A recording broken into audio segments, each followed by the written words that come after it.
Let's see what's cooking. It's time for Yoyomax12. Hi everyone, it's Tammy and it is Unboxing Saturday. I'm in my backyard today and you can see my little vegetable garden on the side. Max is not in this one because this kind of stuff is not too interesting to him, so you just have me. So today I'm going to talk about Hamptons Lane. Hamptons Lane is a monthly subscription box and every month has a different theme and contains curated artisan ingredients and some handy kitchen tools as well as some great recipes. So I chose the pasta box to do this video, and every box contains a little flyer with a description of all the stuff that's in there as well as some recipes. You'll also find more recipes on the Hamptons Lane website, which of course there will be a link to in the description box below the video. Now I'm going to be making a recipe from that website. I'm making homemade ravioli.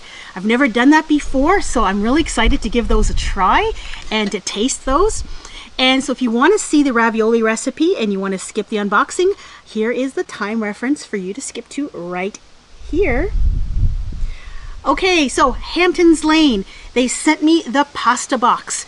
Now you can choose different themed boxes. Every month is a new theme. And what's great about Hamptons Lane is that at the beginning of the month, they will tell you what this month's theme is and what's in the box.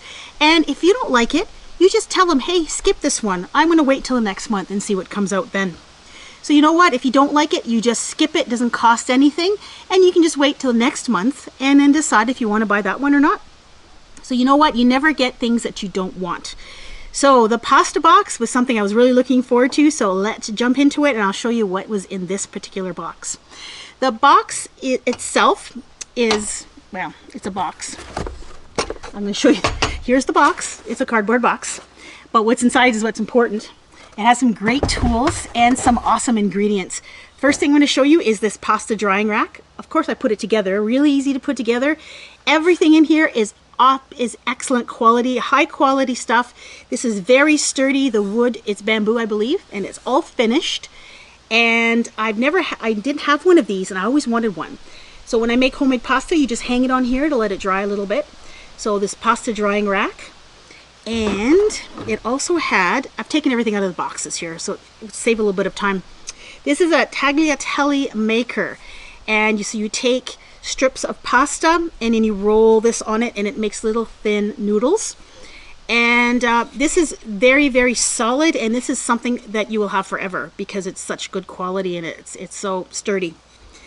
Another thing, and this is what I'm going to be using in the ravioli recipe, are this trio of ravioli stamps. So we have a triangle, a square, and a circle, and they are made with metal and they have a sturdy wooden handle on there. So excellent quality tools, and I'm not sure what shape I'm going to make. Maybe I'll make like one of each, because how do you choose?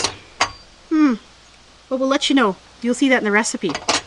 Also in this box, and these are edible things, we have this black truffle and mushroom sauce, and it's by Urbani, and I've never tasted truffles before, so I'm kind of looking forward to coming up with a recipe to use this. And these are also awesome. I don't know, I'm looking forward to trying this too. These are little squid ink packets, and I've heard of squid ink pasta before. It's black. There's a picture on the front here of the squid ink pasta, and there's a recipe for truffled squid ink pasta, which I think I'm going to try. That way I'll be able to use one of my packets of squid ink and I'll be able to use this can of black truffle and mushroom sauce. So you know what? Stay tuned for that recipe. That's going to be one of my Wednesday savory dish recipes for sure. And what's great about these little squid ink packets is that they're individually packaged. So you don't have to open up a big container of it. You just use one little packet for your recipe. And finally, there is a 2.5 pound bag, sorry, not 2.5, 2.2 pound bag of Antimo Caputo flour from Italy. And it is Tipo 00. And apparently this is the best stuff for pasta. So we're going to be using this flour today for our ravioli recipe. So far I'm very impressed with Hamptons Lane box. If you total up the value of all the items in here, it is well over what you actually pay for the box. And right now they only ship to the US, and if you choose the featured theme box, you don't have to pay for shipping. So if you want to check out Hamptons Lane, they would make great gifts for someone who loves to cook. Go ahead and check out the link in the description box. And now we're going to do a ravioli recipe.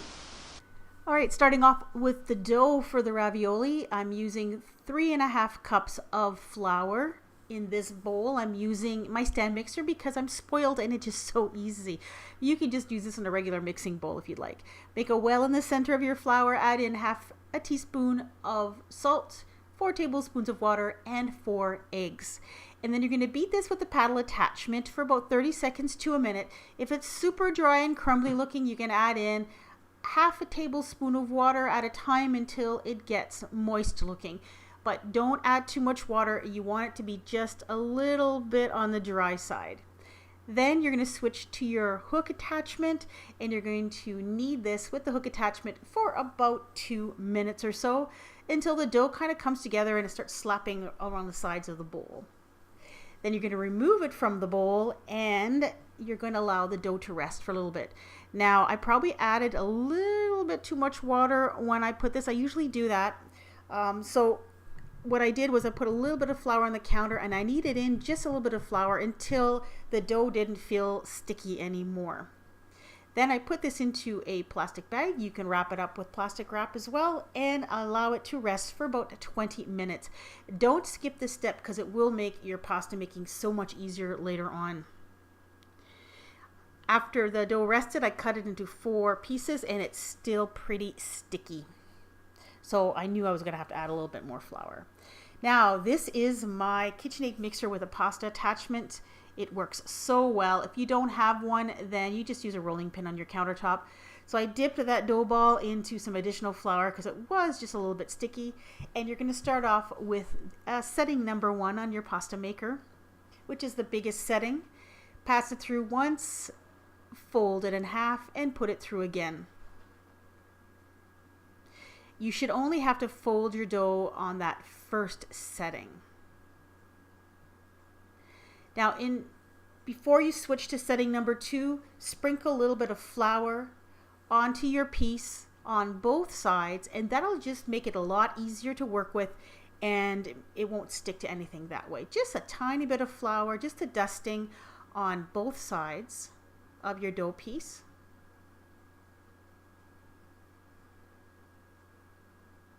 And then you're ready to put it through all the different settings all the way up till 4. And I find setting number 4 is perfect for ravioli. It's just the right thickness. And when you get to this point, you may want to cut your piece into 2 or 3 even, just to make it easier to work with. Now for your filling, I used 1.5 cups of ricotta cheese, 1 egg, a little bit of salt, and a little bit of pepper to taste. Some people add chopped spinach to this. I added a little bit of chopped fresh basil because I had some in my garden. But of course, the kind of filling you use is completely up to you. And then I just set that aside. So I took a small piece just to show you here how I made them. Put it on the countertop with just a little bit of flour, dusted there. Then what I did was I took that ravioli stamp that I received in my Hamptons Lane box. And what I did was just very, very lightly made a mark on the pasta. Didn't push down at all, just made a little mark. And that just gives you an idea of how many ravioli you're going to get from that piece and just exactly where your filling has to go. Because I have a tendency to want to overfill these. So you just put about 1 teaspoon to 1.5 teaspoons for this particular size of stamp right in the center, making sure you have dough all the way around the edges. Then the hardest part is actually getting that second piece of dough on top, because once you set it down, it's hard to move it around because the filling has a tendency to smear underneath. So set your second piece on top, and then I just go around and I pat in between those little mounds of filling just to make sure that I get a lot of the air out, and then make sure that the dough pieces are sticking together. And then you take your handy dandy stamps and press down, and it's like you're kind of making cookies. You're just going to press down firmly and kind of jiggle it around a little bit just to cut the ravioli out completely. And then you just kind of pop them out And then what I recommend you do is take your little ravioli and place them on a plate or a cookie sheet that's been lightly dusted with flour, just to make sure that they're not going to stick. And then just re-roll those scraps and make more ravioli. Now, as far as the cooking goes, we have some boiling water, and then you're going to drop in your ravioli and allow them to cook for about 5 to 7 minutes until they taste done. And that's it. Scoop them out and you're ready to serve them with your favorite pasta sauce. You can also bake ravioli and you can also fry them. I serve these up for dinner and the family love them. These are so much better than those commercially made frozen ravioli you get at the grocery store. I mean, you really can't even compare the difference between the two. These are so much better. Now, speaking of freezing, if you're going to get into ravioli making mode, it is very time consuming and you're going to probably make a big mess. So what I suggest is if you're going to make ravioli, make a whole bunch of them and then freeze them so that the next time you want to have a quick dinner, all you have to do is pop them fully frozen into some boiling water and you've got a great homemade dinner. Thanks for watching. I hope you enjoyed the ravioli recipe, and right now if you go over to the Hamptons Lane website, there'll be a link in the description box right below the video.